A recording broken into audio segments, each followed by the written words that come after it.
Bom dia, comunidade ABCcom. Tudo bem? Estamos aqui para mais um webinar da nossa comunidade. Como você sabe, todo mês a gente tem um webinar diferente, uma informação importante, conteúdo relevante para o nosso negócio da área de marketing e comunicação e que, como você sabe, sempre conhecendo também novos mercados.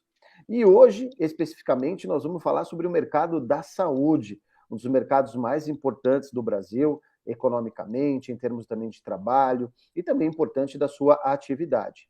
E qual é o papel do marketing e da comunicação neste setor? Como que o marketing e a comunicação podem ajudar as empresas da saúde? E nós, fornecedores da área de marketing e comunicação, o que nós temos que levar em consideração ao atender empresas da área da saúde? E quando falamos de empresas da área da saúde, estamos falando de hospitais, clínicas, farmacêuticas, laboratórios, empresas que fornecem equipamentos e insumos para a atividade da saúde, enfim, é um mercado muito grande, muito promissor, que tem muito dinheiro acontecendo nesse mercado, né? A gente tem vários players, muitas pessoas são empregadas neste mercado tão importante.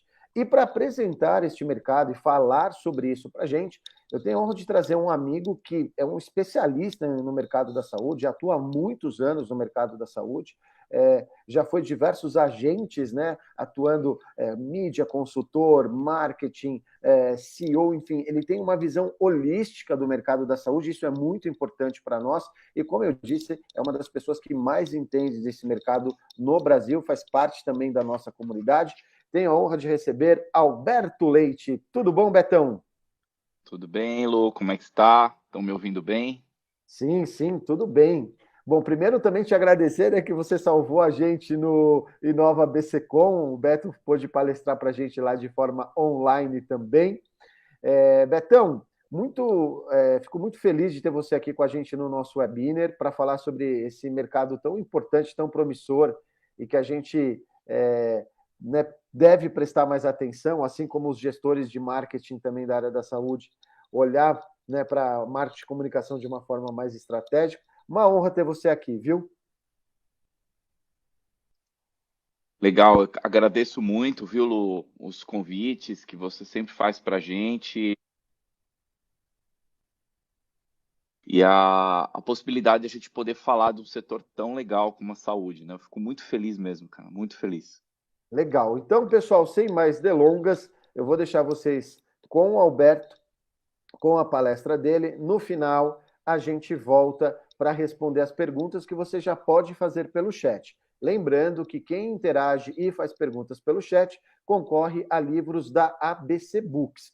Então, basta você mandar sua pergunta, sua opinião, dizer que você quer concorrer lá no chat, você já está concorrendo aos livros da ABC Books, só para quem está assistindo ao vivo. Para quem não pode assistir ao vivo, lembrando que assim que acabar o webinar, a gente já disponibiliza no nosso canal no YouTube para que você possa assistir no horário que for melhor para você. Legal? Bom webinar a todos. Com você, Betão.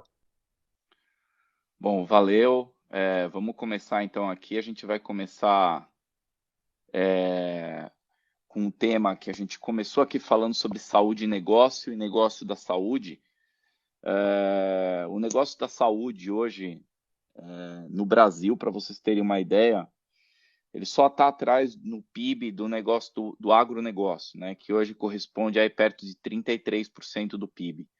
A saúde hoje, e ela vem numa crescente, porque ela adotou um modelo americano, ela está aí perto de 12% do PIB, envolvendo todos os agentes do setor da saúde, e o mesmo modelo que os Estados Unidos adotou lá atrás, que na minha opinião até foi um erro, mas a gente nos Estados Unidos já tem quase 19% do PIB americano em saúde, que é muito alto, e a gente adotou esse modelo que é um modelo meio híbrido entre privado e público, tal. Então é um modelo que tendenciosamente gasta-se muito, né?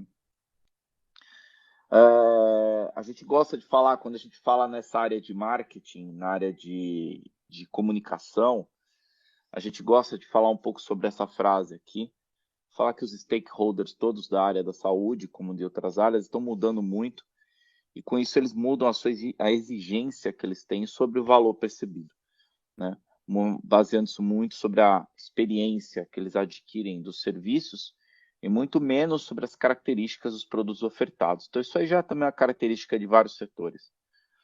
Essa tríade de tecnologia própria, escala e margem, ela nunca fez tanto sentido quanto no momento atual. E aí a pergunta que a gente deixa é como o marketing pode potencializar esses negócios, transformando essa experiência para pacientes e todos os stakeholders e melhorando os resultados. Né? Para isso, a gente deixa no início já aqui do nosso pitch 5 perguntas. Né? O que o médico quer, o que o paciente quer, o que o acompanhante do paciente quer, o que um plano de saúde quer e que um hospital, uma clínica quer. Eu adicionaria até ali como as farmácias, o que as farmácias querem. As farmácias que a gente conhece, as farmácias de rua, são um player que estava ali praticamente fazendo só a última milha ali, que era entregar remédio, mas os grandes grupos hoje, em especial o grupo da Droga Raia e Drogasil, faturamento de 24 bilhões, e o Drogaria Pacheco, né, o grupo Pacheco com Drogaria São Paulo, faturamento aí de perto de 12 bilhões, são empresas que já aparecem aí no setor de uma forma pujante com serviços hoje, né? Então a gente poderia colocar essa parte. Eu não coloquei ninguém da indústria, e onde se encontra a indústria farmacêutica, a indústria de equipamentos, materiais e tal, porque a gente quer se aproximar ali do prestador e do paciente nas nossas discussões aqui. É importante que a gente entenda que na linha de stakeholders a gente sempre vai ter muita gente envolvida, né? Nunca é só um elemento, né? Por exemplo, o paciente ou o médico. Nós temos aí autoridades públicas, investidores, né? Parceiros de negócios, suprimentos, clientes, consumidores, competidores, associações de classe, federações, confederações. No caso de planos de saúde, a gente tem vários modelos no Brasil. A gente tem um modelo de seguradora, onde está a Porto, a Sul América, o Bradesco. Temos modelo de operadoras que têm hospitais próprios, como a Mil, Intermédica, Rapvida. A gente tem modelos onde estão as Unimedes, que são modelos de cooperativa, e temos modelos de autogestões, empresas que têm sua própria gestão da saúde, como Petrobras, Caixa Econômica, Itaú, Vivo, empresas que têm muitos funcionários têm uma autogestão. Então, nós estamos falando de muitos stakeholders espalhados por aí. Há uma tendência com esse gráfico que estou apresentando, que eu trago ele atualizado desde 2010, uma tendência de criação de ansiedade global por conta do volume de dinheiro que a gente circula no mundo hoje, né? Então aqui tem esse gráfico de 300 mil AC antes de Cristo até 1995 depois de Cristo, a gente foi capaz aí de criar uma riqueza global em torno de 160 trilhões vezes bilhões de dólares, eu não sei exatamente nem como fala esse número, e de 96 para cá a gente já criou 197 trilhões. Nós estamos falando que em perto de 30 anos a gente fez mais que a humanidade fez em mais de 300 mil anos. Então a gente vem fazendo coisas com mais pressa, com muito mais pressa do que a humanidade fez tradicionalmente. Isso é o que eu sempre falo, são ideias contemporâneas em corpos neandertais. Né? A gente tem corpos que não evoluíram tanto assim da época de 300 mil AC até agora, mas a gente impôs um ritmo mental e emocional muito forte para toda a população.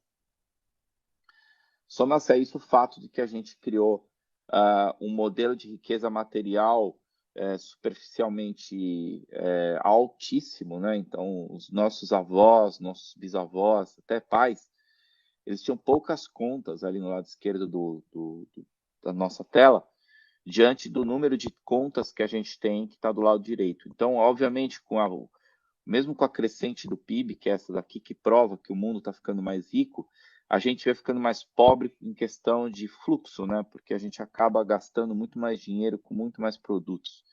Isso vai criando uma ansiedade local também. As pessoas com mais dinheiro, mas gastando mais, vão ficando mais doentes.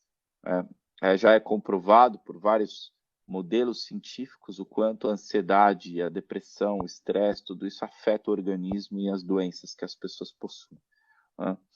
Com isso, a gente vai entrando num mundo de extrema capacidade de criação de problemas, e um deles que a gente criou aí, já vem desde 2009 sendo muito estudado aí, que é a parte de gêneros afirmativos.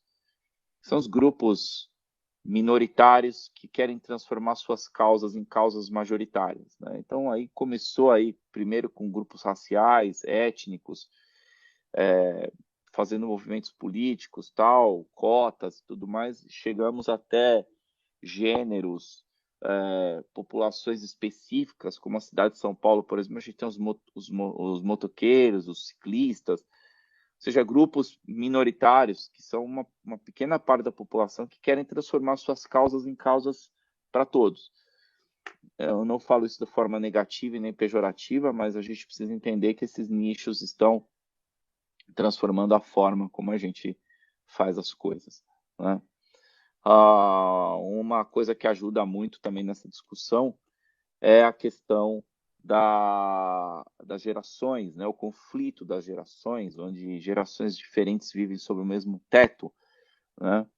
Então a gente tem, por exemplo, os boomers e até pré-boomers ainda vivendo na mesma sociedade que a gente, uma geração que criou muita riqueza, criou o modelo de riqueza que a gente usa hoje, bancos e fundos, essas coisas todas, estão aí no auge ainda da riqueza, mas é um grupo que, por exemplo, tem um modelo mental completamente diferente de consumo de conteúdo, né? Usam ainda muita televisão, quem aí tem pais, avós vivos, ou quem está assistindo e está dentro desse grupo, percebe que há uma tendência muito grande desse grupo aos conteúdos que a gente chama de conteúdos de uma via só, ou seja, conteúdos que não tem interação, né? Então, gostam de sentar e assistir, né? Simplesmente sentar e assistir. Mesmo no lado do streaming, né, que aqui 21% é um grupo formado por isso. Já o grupo da geração X, que é a minha, né, eu tenho 47, é um grupo que já misturou, apesar de ainda ter transmissão de TV, em especial nos canais esportivos, e rádio, já adotou um pouco dos vídeos online, né, um pouquinho de imprensa online. Aí quando a gente vai para a geração Y, já mudou completamente, a gente já tem uma geração que já diminuiu o consumo de TV, diminuiu o consumo de rádio e aumentou o consumo de vídeos online, de streaming, de música e imprensa online. E quando a gente já vai para a geração Z, a gente vê que até a imprensa online cai um pouco, e aumenta o consumo de vídeos online, literatura online, cursos EAD, ou seja, começa a mudar a cabeça completamente. E eu falo disso porque nós estamos falando aqui sobre o comportamento do stakeholder que acaba caindo na malha da saúde, que é o paciente ou o acompanhante, né? Para piorar a situação toda, nós estamos vendo um boom de consumo de fundos de investimento, a busca de unicórnios, e obviamente isso não quer dizer que a população é beneficiada, mas quer dizer que os grupos de investimento hoje eles vivem basicamente de vender para outros grupos de investimento e assim por diante, não necessariamente de criar empresas realmente verdadeiras e rentáveis. A gente viu aí o caso da WeWork, que foi um caso de explosão exponencial, que teve até prisão e tudo mais, exatamente por conta dessa bolha criada entre fundos e grupos de investidores que acabam comprando e maquiando empresas para vender para outros e assim por diante. Isso tudo na área da saúde também é importante, porque esses grupos já chegaram em empresas da saúde. Há 20 anos atrás, as empresas internacionais elas classificavam a área da saúde sempre como área pública, sendo que no Brasil, por exemplo, 53% da área da saúde é privada ou filantrópica, que dá na mesma. Ou seja, não são áreas públicas, né? Então a gente consegue perceber que essa procura de unicórnios fez com que as empresas da saúde também começassem a vender coisas que não necessariamente criavam valor para a população, né? E aí a gente vai falar de valor. Eu gosto muito de citar o Muzi, né, que é um médico endocrinologista que tem uma clínica E o Musi foi um cara que criou valor na clínica dele e aprendeu a criar valor, entendendo muito bem sobre quem era o seu cliente. Então, quem é o seu cliente? São, em 90% dos casos, pessoas que querem virar celebridades. Mas tem ali 10% que são as próprias celebridades que usam seus serviços para se manter com o corpo em dia, e por conta disso a sua clínica tem um valor de consulta altíssimo. Ele é quase não, ele é uma celebridade nessa área. Uma consulta do Muzi hoje, com certeza, uma consulta ali de meia hora custa R$ 1.500, e as pessoas não têm agenda para falar com ele, né? E aí a gente vê os médicos aí se debatendo por busca de pacientes, né? Dançando no TikTok aí, procurando se posicionar e tudo mais, e você vê um posicionamento tão claro quanto o dele. Recentemente eu vi uma paciente dele num vídeo falando que ela foi consultada por ele, e ela falou que a história dela era longa, e ele falou: você paga essa consulta para ser escutado, né? Então, ou seja, ele tem um posicionamento bastante claro, premium, mas muito claro, destinado a atender muito bem as suas pessoas. Ele podia atender ela como endocrinologista e mandar ela para um nutricionista ou para um personal, mas ele faz sempre uma consulta tríade, né, com esses profissionais junto com ele. Então, uma consulta completa, onde a pessoa vai e recebe todo um plano já pronto, tal. Quando ela chega na clínica dele, ela recebe ali um vidrinho de whey para levar para casa, para consumir. Ou seja, tem todo um package ali criado de valor, de alto valor, faz com que as pessoas busquem um tipo de clínica como a dele para resolver um problema que na cabeça de muitos pode não ser muito importante, né? Cuidado ao corpo, tal, mas para muitas pessoas significa que eu vou cuidar do meu corpo, automaticamente eu estou cuidando da minha saúde. Então, há também um julgamento muito grande, muitos preconceitos com relação à saúde que podem ser corrigidos a partir de conteúdos feitos. O Muzi é um profissional que se dedica muito à divulgação de conteúdos verdadeiros, à divulgação de conteúdos próprios feitos em redes sociais, né? Tem milhões de seguidores aí, e com isso ele faz com que a sua roda gire com alto valor, né? Então, é um bom exemplo do que pode ser feito na área da saúde em termos de comunicação. A gente percebe que, por exemplo, alguns detalhes, né? Obviamente só estou com um pedaço da tela do site dele aqui, mas você percebe alguns detalhes de comunicação muito claros, né? Quando você entrar no site dele, você claramente consegue ver que ele está atendendo de segunda-feira das 8 às 19, né? Então é bem bastante claro isso.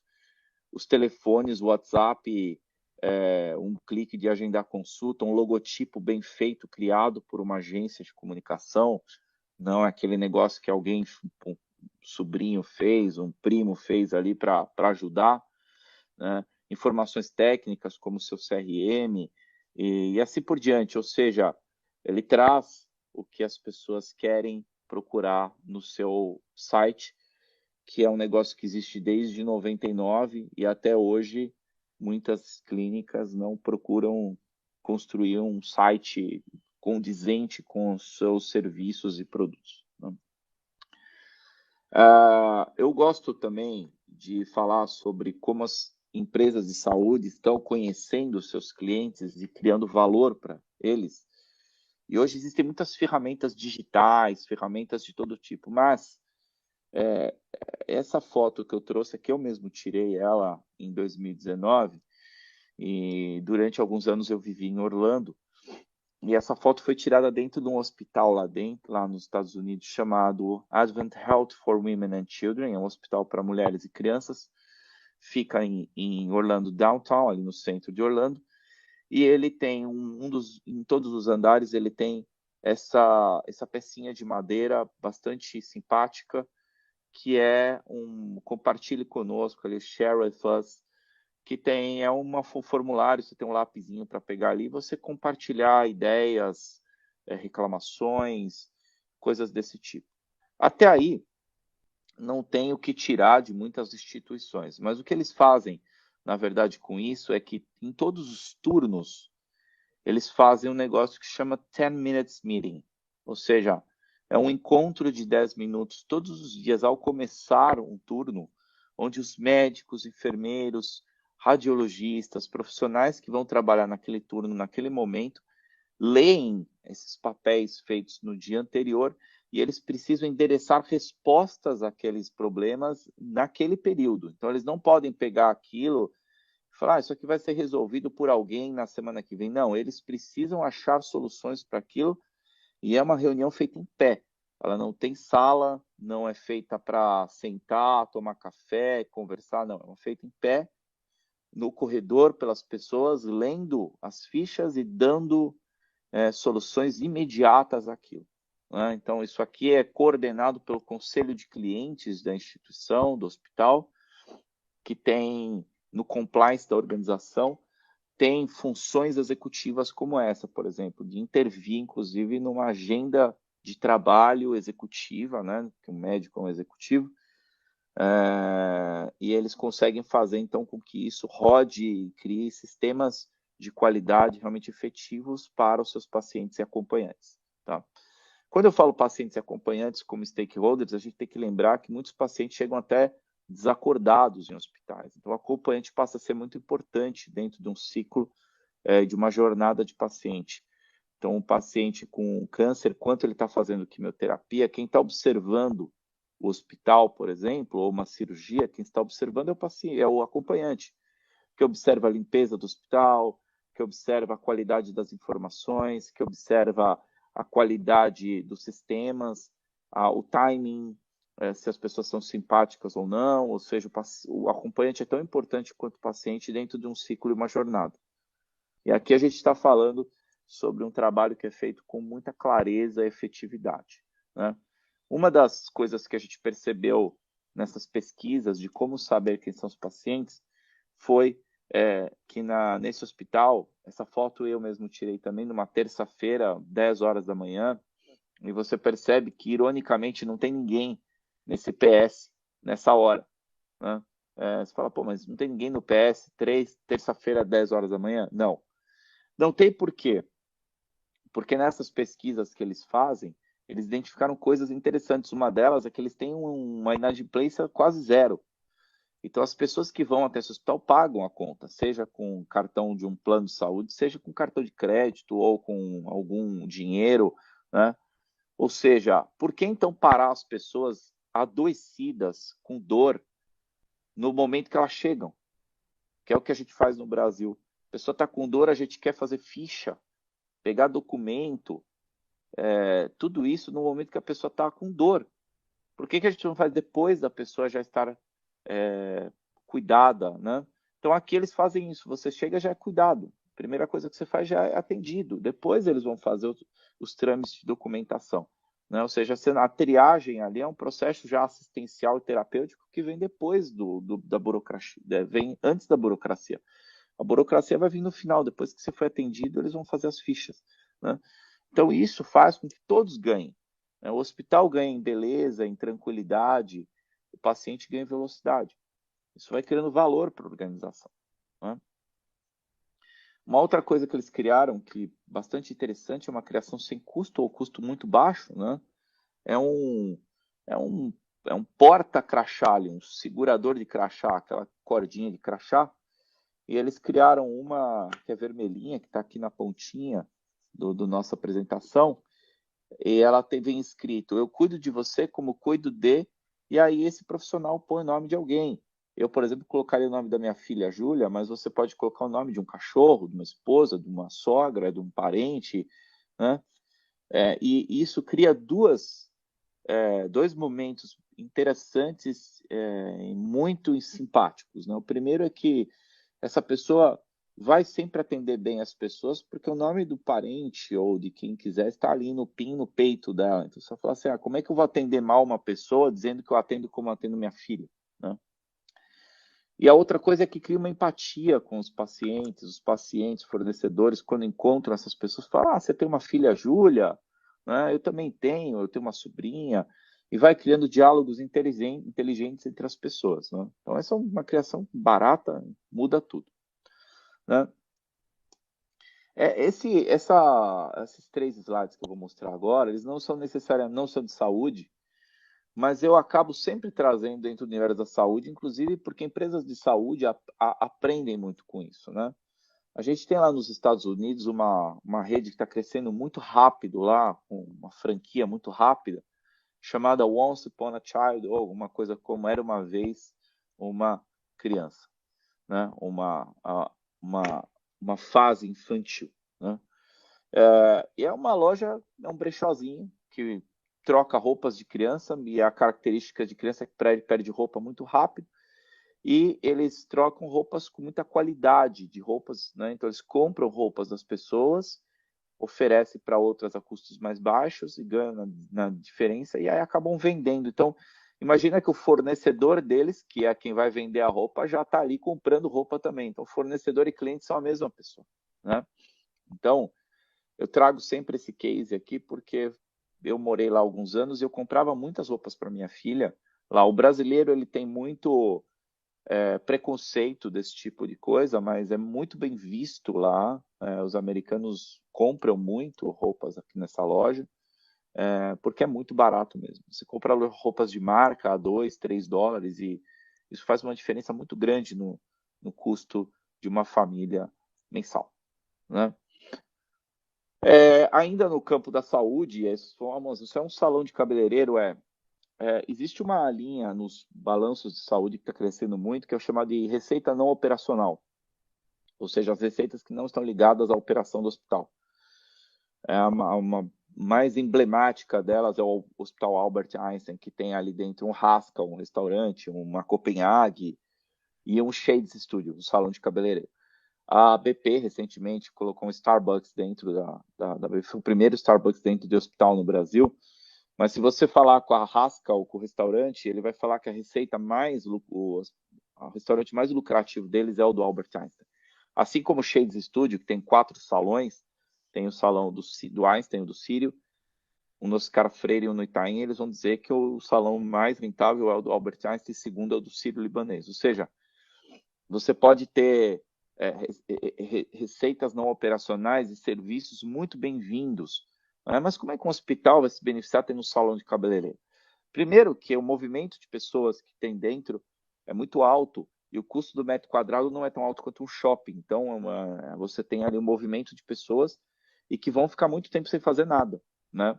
Assim como alguns planos de saúde criaram lojas dentro de shoppings, algumas lojas estão criando lojas dentro de hospitais também, porque se beneficiam muito do tempo que as pessoas vão ter ali. Então, eu vou esperar 3 horas um parente meu, faço a unha, corto o cabelo.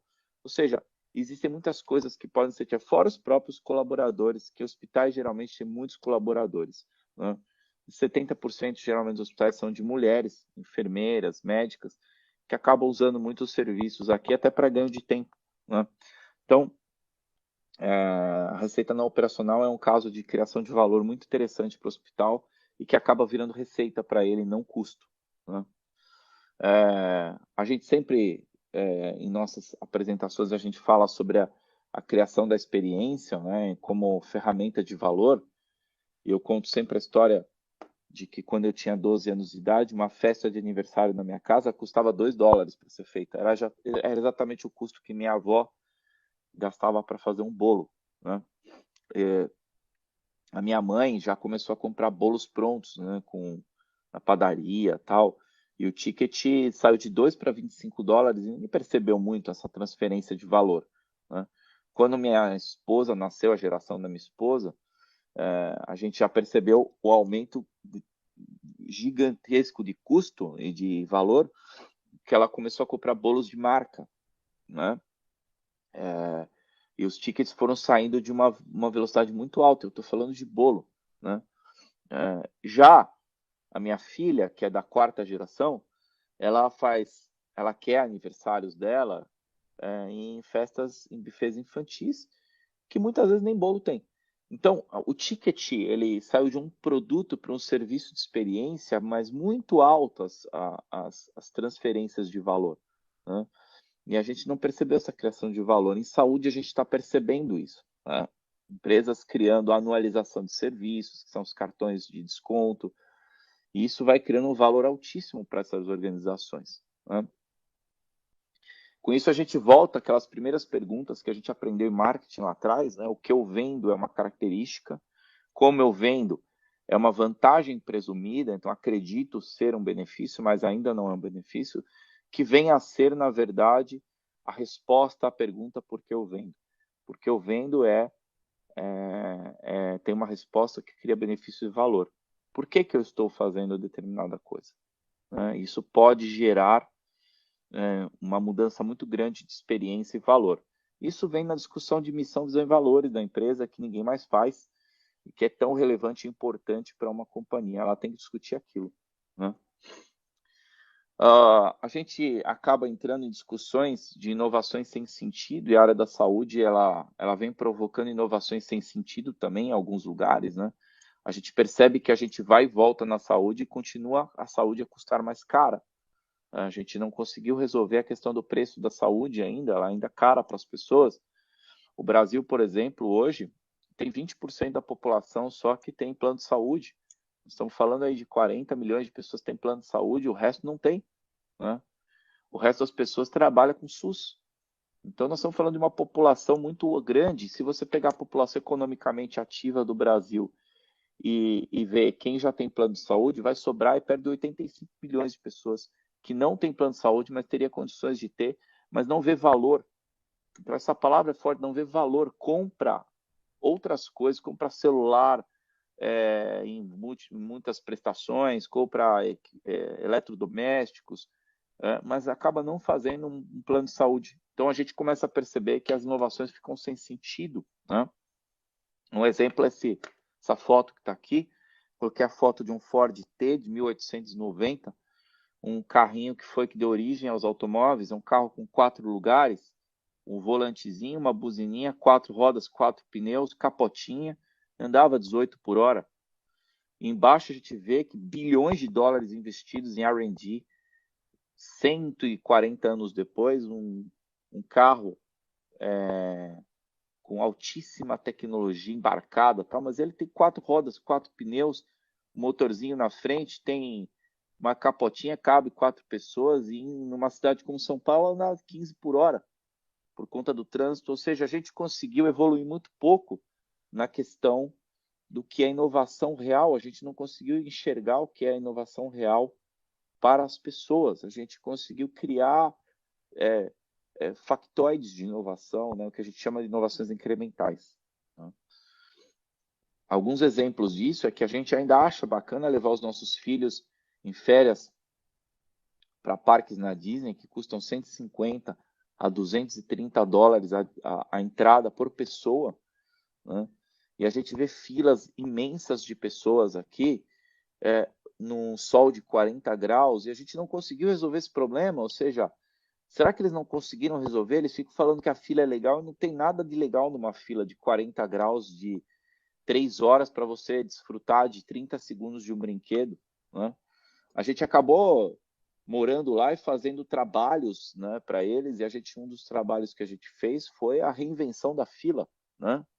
A reinvenção da fila, ela caberia facilmente para um hospital. Né? Ou seja, a gente pegou um brinquedo de altíssima capacidade, de altíssima demanda, que é a procura, que é o Avatar, filas de 3 horas, 4 horas, que fica dentro do Animal Kingdom, e fizemos as perguntas: quanto tempo em minutos ele tem, qual a capacidade dele de pessoas para rodar num dia, quanto tempo tem o ride lá, o brinquedo, né? Quantas pessoas entram por ride, ou seja, quantos minutos temos por ride no parque, quantas pessoas entram no parque, quantas dessas pessoas desejam entrar no Avatar. A gente foi vendo que uma simples automatização do processo de escolha do brinquedo poderia resultar em muito mais pessoas felizes ao sair do parque do que tristes como hoje. Né? Então, o processo é a automatização do processo de escolha do brinquedo, que hoje eles fazem para a venda de um negócio chamado Fast Track, né? Para você ter uma fila mais curta, que foi inclusive copiado em nas redes de hospitais. Você vai na rede São Luís, na rede Dora São Luís, tem o Fast Track lá. Então, a gente começa a perceber que todas essas coisas estão interligadas e criam valor. Né? a discussão sobre classes dentro de um avião, né? Se você vai num avião, por exemplo, esse aqui é um avião de cima, é um avião tradicional, que tem ali 298 lugares, desses 156 são classe econômica, 108 premium, business são 34, e você vê que saem 264 pessoas descontentes do avião, tristes, e a aeronave, a empresa que vendeu, triste porque vendeu barato, e a gente falou, pô, não é possível que não tenha uma proposta de valor melhor, então a gente acabou criando uma aeronave ali, com 198 lugares, ou seja, 100 lugares a menos, perguntando para o paciente quanto ele pagaria por voo, ele falou, pagaria um pouco mais, pagaria quanto? Tanto. Pegando esse valor que ele pagaria tanto, vezes o valor de uma cadeira unique, que seria uma cadeira única no avião, teria até um business ali, que seria um serviço diferenciado de comida, mas as cadeiras unique seriam muito boas, com um distanciamento altíssimo. Imagina tirando 100 cadeiras de avião, que acontece. Você teria pouquinho mais de faturamento, e teria 198 pessoas contentes, ao contrário da aeronave 1, tinha 34. Ou seja, esse tipo de pergunta a gente não faz em saúde também, a gente faz lá um PS, lota de gente, e não faz pergunta para as pessoas, né? Você que está em marketing, comunicação, sente num PS, conversa com as pessoas, converse, fala o que você quer. Eu queria um atendimento mais rápido, mais humanizado, até o que menos a gente faz, né? O que mais a gente faz é criar mais confusão e mais burocracia para as pessoas, e isso vai fazendo com que as pessoas fiquem com dificuldade, né? E aí eu vejo casos de sucesso, de empresas de sucesso, como essas que estão aqui. Eu coloquei 9 empresas, mas poderia ter colocado 90. E quando a gente olha essas empresas destacadas, a gente acaba esquecendo de perguntar a pergunta que eu fiz no começo dessa apresentação: qual é a tríade? São empresas que têm margem, escala e tecnologia própria. O que é a tecnologia própria? Quando eu estou falando de tecnologia própria, não estou falando de TI, não estou falando de aplicativo, eu estou falando qual é a mágica, qual é a propriedade que essa empresa tem que a outras não têm.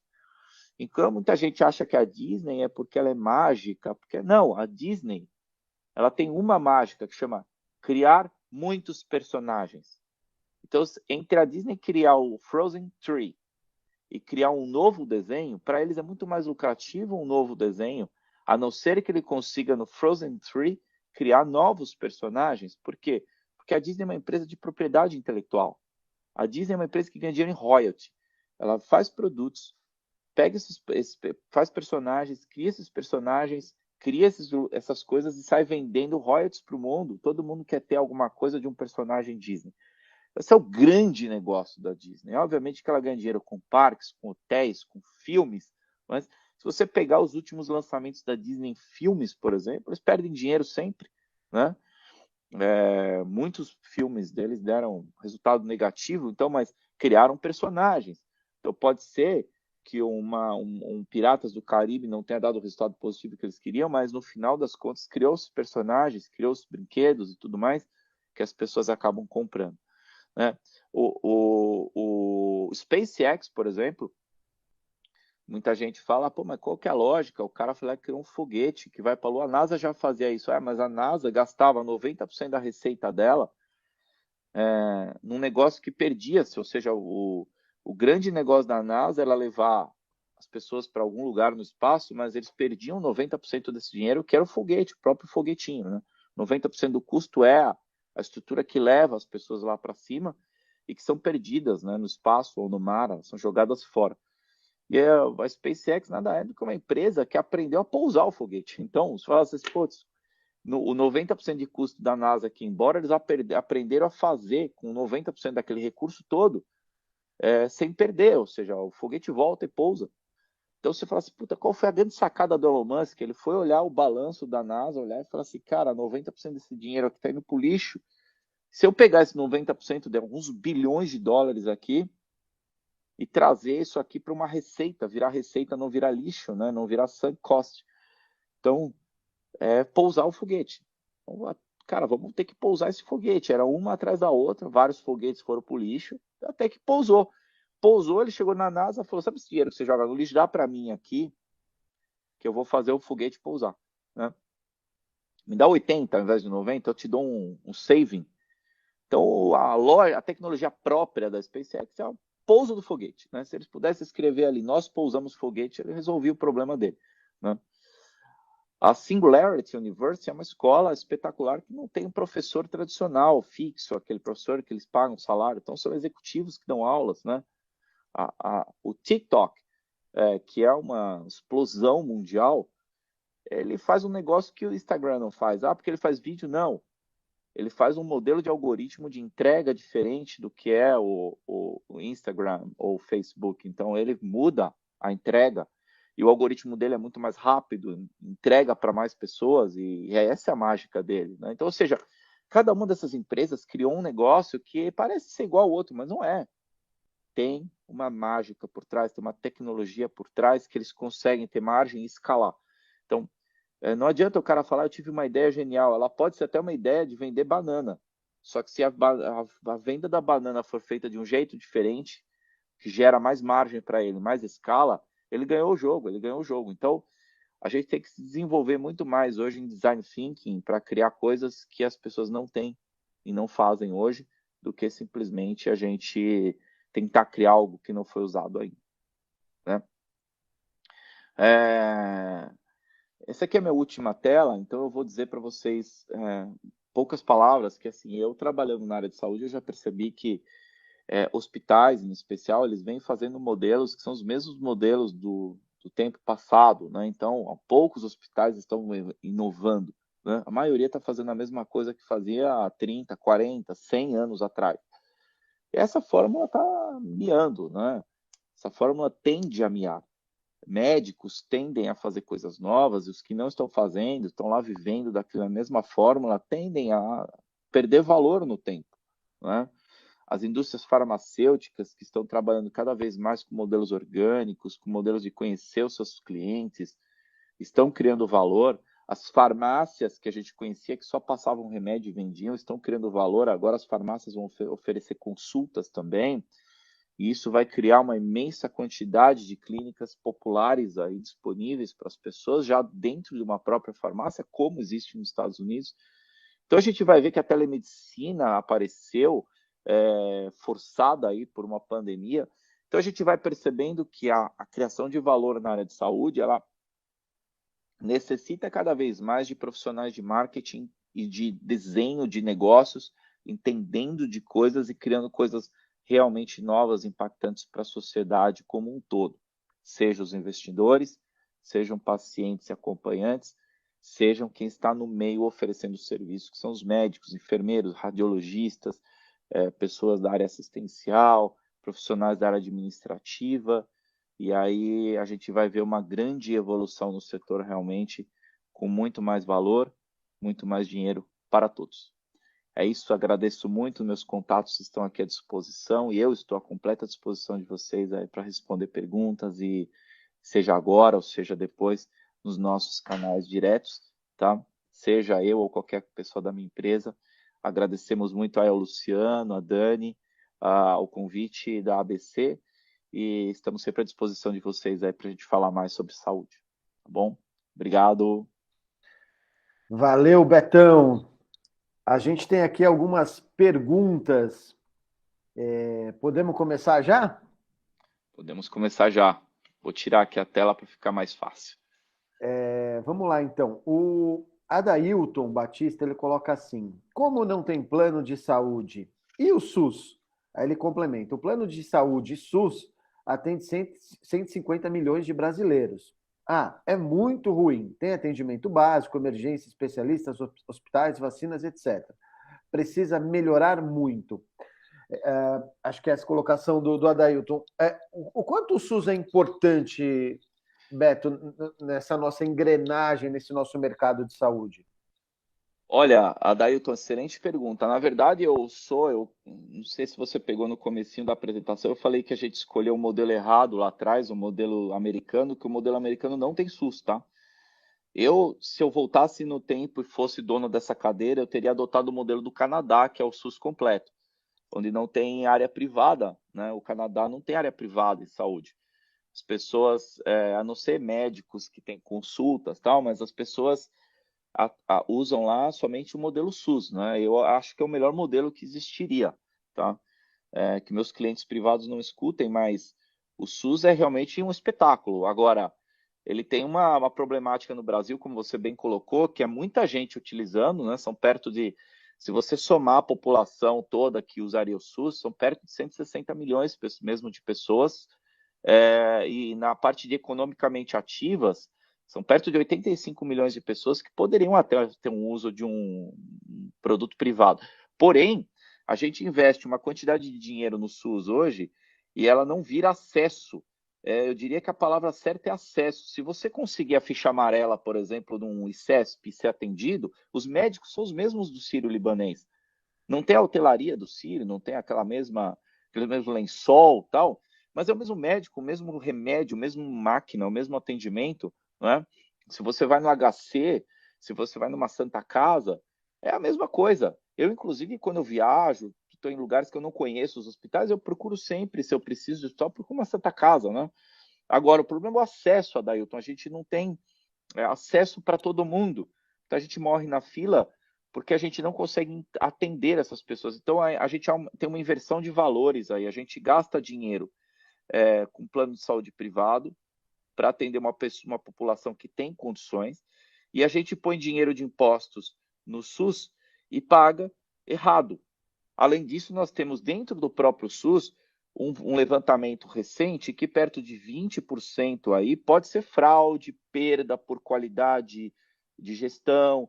Então, você tem aí muita coisa passando pelos dedos. Então, o SUS seria a melhor opção se a gente investisse mais tempo, dedicasse mais energia nele, não só dinheiro, dedicasse mais energia para ele, né? Se você dobrar o SUS hoje de dinheiro, ele não resolve o problema porque os dinheiros vão continuar sendo perdidos. Um exemplo é o que aconteceu na pandemia. A gente aumentou as receitas em todos os lugares do mundo destinadas à saúde pública via SUS, e o que aconteceu? Um monte de gente presa, com muito dinheiro, os caras com Ferraris, Lamborghinis, por quê? Os caras roubam mais dinheiro. Então a gente teria que encontrar mecanismos de controle e mecanismos de gestão para fazer com que o dinheiro fosse melhor gasto. Mas você tem razão, o SUS realmente seria a nossa saída mais inteligente aí para o Brasil, né? Roberto, o Adailton coloca assim: parabéns, o SUS é um espetáculo. Vai trabalhar como marqueteiro no SUS.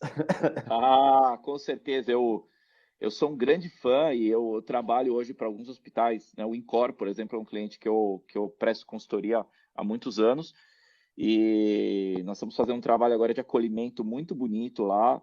Já fiz pesquisa de satisfação no Incor, trabalho com várias santas casas, inclusive Santa Casa de São Paulo, e você vê coisas interessantes ainda, Dailton. Por exemplo, a Santa Casa de São Paulo, ali que fica ali na Santa Cecília, eles ainda têm no muro da entrada da Santa Casa um negocinho daquele que a gente tem prédio hoje que pega pizza, sabe? Que você põe a pizza e dentro do prédio gira e a pessoa de dentro do prédio pega.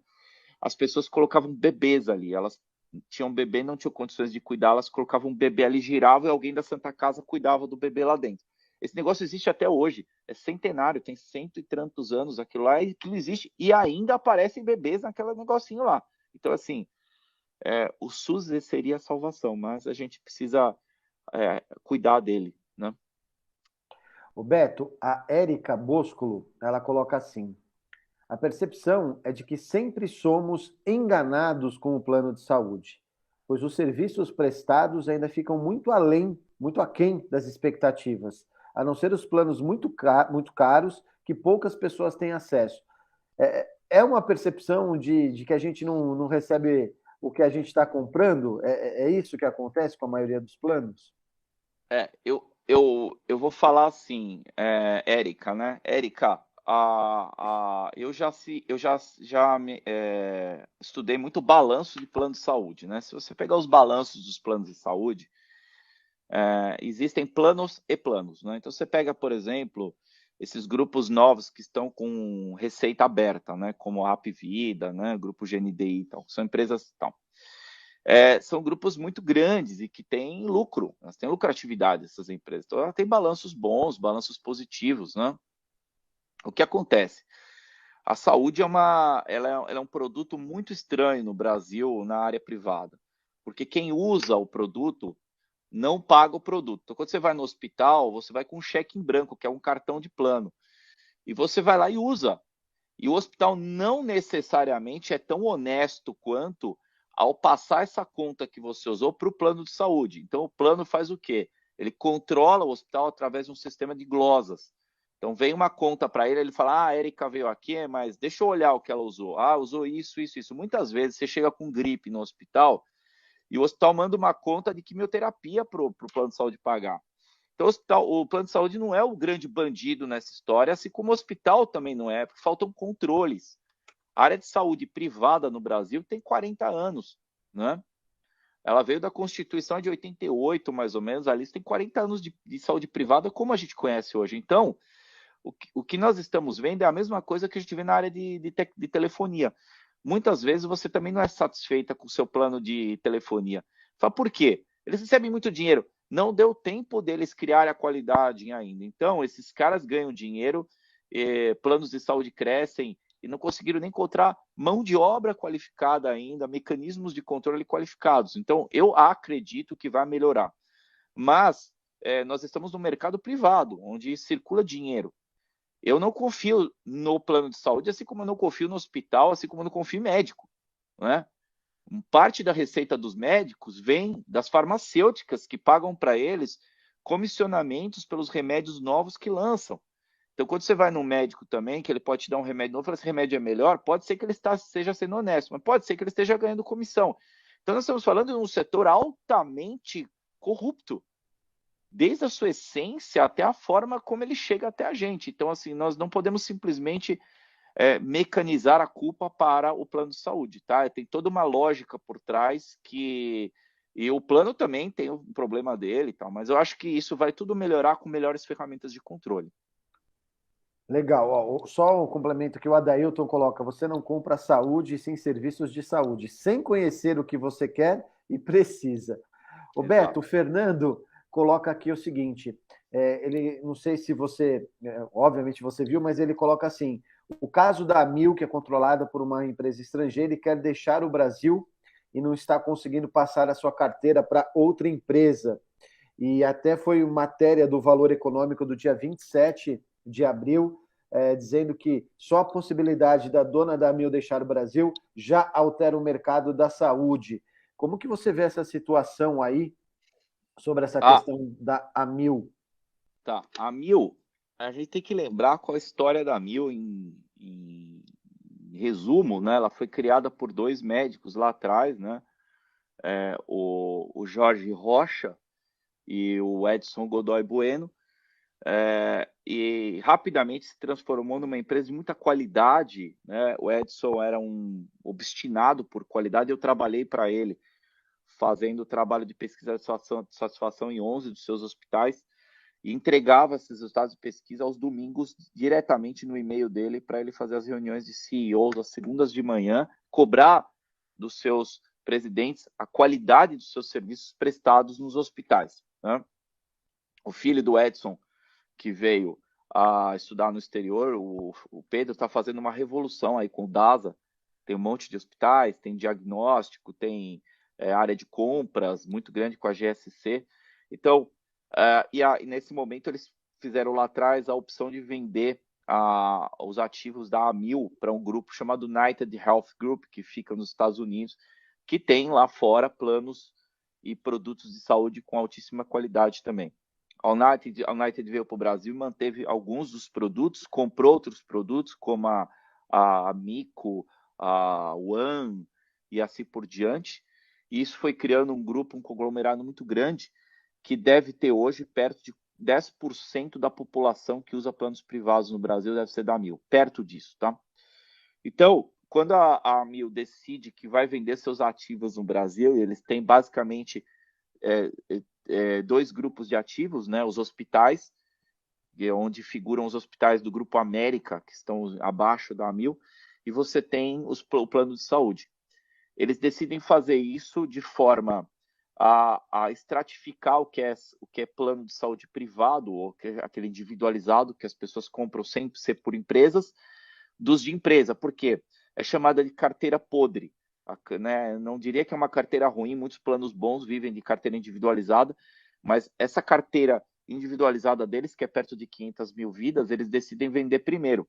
E a ANS não permite fazer isso. A ANS é uma instituição no Brasil muito controladora da área, inclusive privada. Então, eu não sei ao certo se a ANS fez bem de não ter feito isso, não ter permitido isso, porque ela está deixando a United engolir esse plano e a United não está conseguindo vender o plano corporativo sem vender o individualizado, né? Então, eu não sei se isso é bom ou ruim, eu não consigo avaliar a extensão disso no todo, mas obviamente mexe com o mercado, nós estamos falando de 10% do privado, né? Ou seja, igual a Mil só tem o Bradesco hoje em Sul América, né? Depois disso é a Unimedes e a Apvida, que tem o outro restante. Então, assim, nós estamos falando de uma mexida violenta. Eu mesmo tenho o plano a Mil e eu fiquei bastante preocupado. A ANS tem essa mão controladora e eu não sei se eles estão fazendo bem de segurar tanto tempo, porque o Night é assim, é como você segurar um casamento de alguém que não te ama mais, né? Uhum. Essa é a frase, né? Eu não sei se eles vão me atender tão bem agora, né? O Adailton até complementa aqui, participando bastante, né? A Mil quer entregar os planos individuais por conta de controle do governo e de preços dos planos individuais. Falando ainda sobre controle de governo, a gente foi impactado por algumas reportagens na semana passada, ou retrasada, sobre algumas farmacêuticas que iriam parar a fabricação de dipirona injetável, e isso já estava causando problemas nos hospitais. Esse controle do governo, e uma das coisas que eles alegavam seria também controle ali do governo. O controle do governo pode prejudicar o produto saúde? Ah, sem dúvida, Luciano. Assim, qualquer lugar que o governo põe a mão controlando iniciativas privadas, primeiro está errado. No caso da saúde, existe uma questão de qualidade, que aí você tem no governo as instituições competentes, que são a ANS e a Anvisa, que controla a qualidade dos remédios e alimentos que entram no Brasil, que é extremamente competente. É, mas você tem, quando o governo intervém, sempre você tem uma mão a mais. Então, por exemplo, o caso das vacinas, né? A gente recebeu lá, a Anvisa fez o controle da entrada das vacinas e liberou, beleza, tal. E eu me lembro exatamente que as vacinas eram: você toma uma dose de Pfizer ou Corona ou Manchester lá, que era Oxford lá, que era, eu não lembro qual era, AstraZeneca. AstraZeneca, ou você toma a Janssen, que era dupla, ela já tinha as duas doses. É. Cara, nós estamos com 4 doses, cara. Daqui a pouco vai ter 5, 6, 7 doses que ninguém forma direito para ninguém, porque que se está na quarta dose, sobrou remédio, então é por isso que está todo mundo tomando. Então a gente não tem controle sobre as informações adequadas. Então eu não gosto quando o controle total fica na mão do governo. Eu não acho legal. Porém, a gente tem protetores ali no governo para a qualidade de produtos, o que é muito bom para o brasileiro também. Né? É como o FDA nos Estados Unidos, a gente tem a Anvisa aqui que controla isso. Agora, a ANS ela tem um papel às vezes positivo e às vezes muito negativo para a gente. Né? Então a gente tem que saber dosar as nossas críticas ao governo também. Uma vez nos protegem, algumas vezes nos controlam de forma errada. A Cris Corradini Chiorato, que é gerente de marketing da Lumiar Healthcare, ela coloca aqui falando sobre a importância da humanização na comunicação, humanizar mais a comunicação. As empresas da saúde têm procurado fazer isso? Eu acho que menos do que deveriam, viu, Cris? Muito boa a sua colocação. Eu tenho uma esposa fazendo medicina agora, entrou já depois de filho em medicina, e ela está fazendo numa faculdade que já adotou um método de Harvard, lá o modelo de humanização. Então, eles têm que encostar no paciente, conversar, tal. Eu acho que a gente deixou esse modelo passar por um tempo. Os médicos, eu sou filho de médicos, também neto de médicos, os médicos foram ensinados a dar notícias ruins para a gente, tudo começou nisso, né? A dar notícias ruins de forma tranquila, né? Você tem câncer, você vai morrer, tal, sem que eles se abalassem. Isso fez com que eles fossem ficando mais frios. E a comunidade da saúde inteira foi ficando mais fria. Os hospitais ficando frios, né? A gente põe o cara numa cadeirinha durinha na recepção. As próprias acreditações não foram suficientemente competentes para nos dar suporte na parte de experiência de paciente. Então, elas estão ali para proteger e dar a segurança, mas não melhorar a experiência e a humanização. Eu acho que esse é um primeiro passo no sentido do patient centricity, né, que vem agora a ser uma nova onda, né, de colocar o paciente no centro, e a humanização com certeza é fator fundamental, desde como ele senta a jornada inteira dele, né, como ele sai de casa, como ele faz um check-in via WhatsApp, como ele faz uma triagem mais rápida e mais humanizada, até que tipo de remédio a gente vai dar e acolhimento que a gente vai dar no pós-tratamento. Então, Cris, é muito legal. Eu sou apaixonado pela parte de experiência, tenho aí alguns conteúdos escritos sobre isso. Eu acho que essa é a novela que a gente vai ver nos próximos 20 anos. Né? Bom, pessoal, a gente está chegando às 10 horas e a gente sempre tenta terminar às 10. Eu vou perguntar se o Beto tem mais 10 minutinhos, porque chegaram Claro, muitas perguntas. vamos lá. A Dani pergunta o seguinte: como e quanto a Covid impactou o mercado da saúde? Bom, a Covid impactou todos os mercados, mas em saúde, em especial, ela impactou muito negativamente. Por quê? Você imagina que o volume de tudo aumentou a um preço muito menor. Então é como se você chegasse hoje na sua casa e falasse assim: todas as contas que eu pago vão aumentar em quantidade, mas a receita que eu vou ter para pagar é menor.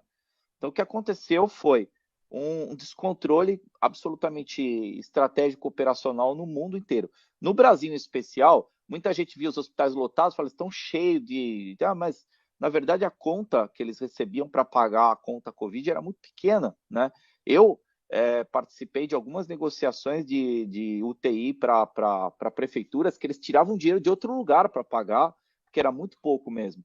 Os hospitais passaram muita dificuldade, mas muita mesmo, tiveram que gastar todo o caixa que tinham parados para poder suportar esse momento. Porque onde dá dinheiro no hospital mesmo é na eletiva, né, nossas cirurgias já previamente agendadas. Isso não aconteceu. Quem ganhou dinheiro nessa história foram os planos de saúde, porque viram seus pacientes não podendo fazer as cirurgias eletivas, então gastou-se mesmo. Você pode ver todos os planos de saúde nessa época ficaram com caixas violentamente altos. Os médicos tiveram dificuldade para fazer atendimento, os terapeutas encontraram maneira de fazer isso via online, dentistas tiveram extrema dificuldade, quem tem familiar dentista sabe, tiveram muita dificuldade nesse período. Então, eu acho que foi muito negativo o Covid para a saúde, muito negativo. E que desequilibrou a saúde e deixou muita gente com muita dificuldade. O Adailton participando aqui ainda com a gente, Beto, ele coloca o seguinte: que se o Estado não intervém, os pobres não terão acesso às suas necessidades. O controle é do Ministério da Saúde, a ANS é sempre negativa e a ANS é governo. Ele coloca até um exemplo que, perdão, o médico em geral tem salário de R$ 3.000 por 20 horas semanais, na Prefeitura do Rio, por exemplo. É, eu concordo, Adailton. O governo ele é um grande controlador da saúde no Brasil. E quando ele não é o controlador, ele busca controlar, nos casos das agências de regulamentação, como a Anvisa e a ANS. Eu acho que isso causa uma desproporção. Tem a questão deles serem protetores das qualidades também, que ajuda um pouco, né? A gente tem poucos casos no Brasil, diante do mundo, de intoxicações, de produtos que chegam sem selo, mas ao mesmo tempo isso causa um disparate aí na saúde, né? Então, eu acho que enquanto a gente não tiver, por exemplo, a gente teve um ministro da Saúde, que muita gente não se recorda, mas o José Serra foi ministro da Saúde, e ele foi, dentro dos âmbitos da saúde, onde eu me circulo, o melhor ministro que a gente teve da saúde, né? Os genéricos surgiram na gestão dele, a nota fiscal paulista surgiu na gestão dele, ele gerando mais dinheiro para a saúde. Ou seja, foi um grande a gestão o plano das Santas Casas que aconteceu naquela época, que deu federações para as Santas Casas. Então, a gente precisava ter pessoas como ele, assim, circulando sempre no ambiente, com uma mão mais firme, né? Uma visão mais gestora, tal. A gente não tem, infelizmente. Beto, a Stephanie Legori, nutricionista, também influenciadora, ela coloca assim: o que falta é a unificação, desde a consulta, exames no mesmo lugar, resultados rápidos e diagnóstico médico. Tudo é marcado, cada coisa em um lugar e um dia diferente, o que aumenta o tempo, os gastos pelo paciente e isso reduz a adesão do paciente ao tratamento. Qual a sua visão sobre isso? Eu gosto da ideia, Stephanie, principalmente na questão dos produtos que não são de média e alta complexidade, tá? Porque quando chega na alta complexidade, a gente voltaria no modelo hospitalocêntrico que a gente teve nos anos 80. Hoje tudo a gente fazia no hospital, né? E ele era ruim porque ele, na verdade, centralizava, colocava as pessoas dentro de um modelo de fila, onde o prontuário ficava gerido por uma única pessoa, tal. Eu gosto da ideia, principalmente na atenção primária e nas coisas que não são emergenciais, né? Então, você ter centros oftalmológicos, centros de ortopedia, alguns hospitais já estão criando esses hubs, né? Aí na Moca, por exemplo, tem o Grupo São Cristóvão, está fazendo um trabalho espetacular com um negócio chamado CAIS, que é um Centro de Atenção Integrada da Saúde. É espetacular. Você tem uma criança em um plano de saúde de São Cristóvão, uma criança autista com síndrome de Down, você vai para lá, ele tem todo um aparato de coisas para te atender num único lugar, né? É muito legal, vale a pena conhecer, é um trabalho muito legal que eles estão fazendo lá. E Beto, para finalizar, porque senão a gente não para de chegar pergunta aqui, o Fabiano coloca o seguinte: é, se você tem notado que na saúde agora as empresas estão se preocupando mais com branding, marca, comunicação, coisa que não era feito tão fortemente anteriormente. Se isso de fato tem aumentado, ou seja, as empresas estão começando a se preocupar com a gestão da sua marca. Estão. Eu me recordo que há alguns anos atrás, uns 10 anos atrás, o Hospital Sírio-Libanês fez uma campanha na Globo, que era uma enfermeiras fazendo assim com a mão, né? Para falar para as pessoas, para ter silêncio nos ambientes de saúde e tal, que eles estavam fazendo o trabalho deles, né? Foi extremamente negativa a campanha, muito discutida tal na época, mas eles estavam fazendo um rebrand muito forte ali. Você pega o caso da Beneficência Portuguesa de São Paulo, tinha um logo preto, feio, sisudo, né? E virou um BP rosa, né? Rosa e vermelho e tal, bonito, arredondado, né? Aquela coisa fluida. Gastou-se muito dinheiro naquilo, e você vê agora o HCor recentemente fez a mesma coisa, o INCOR fez recentemente a mesma coisa, a Fundação Zerbini fez recentemente. Você percebe as instituições de saúde sendo modernizadas, até porque vem o filho, o neto do fundador, do médico, que agora fez Harvard, fez Wharton, fez Kellogg, vindo com ideias inovadoras, e aí você vê essas coisas acontecendo. Eu acho que está havendo uma revolução nas marcas da saúde, e eu fico muito motivado com isso, Fabiano. Tem muito espaço, né, e muito dinheiro para ser gasto com isso. Se eu pudesse hoje, eu ficava gasto. 100% da minha receita hoje é em saúde, meus clientes todos são de saúde, e eu gosto, eu acho que todo mundo devia ter um pezinho em saúde ali, porque tem muito dinheiro na mesa, muita coisa boa acontecendo. Muito legal. É... Aqui, o Adair, eu estou brincando aqui, ó. Valeu, cara do marketing, por conta de aprovar e admirar o SUS. Deve ser por conta de ser casado com uma médica. Obrigado. Adair, o Betão é casado aí com a Gabi, que está fazendo medicina. Ó, aproveitando, pessoal, a gente falou sobre o livro, né?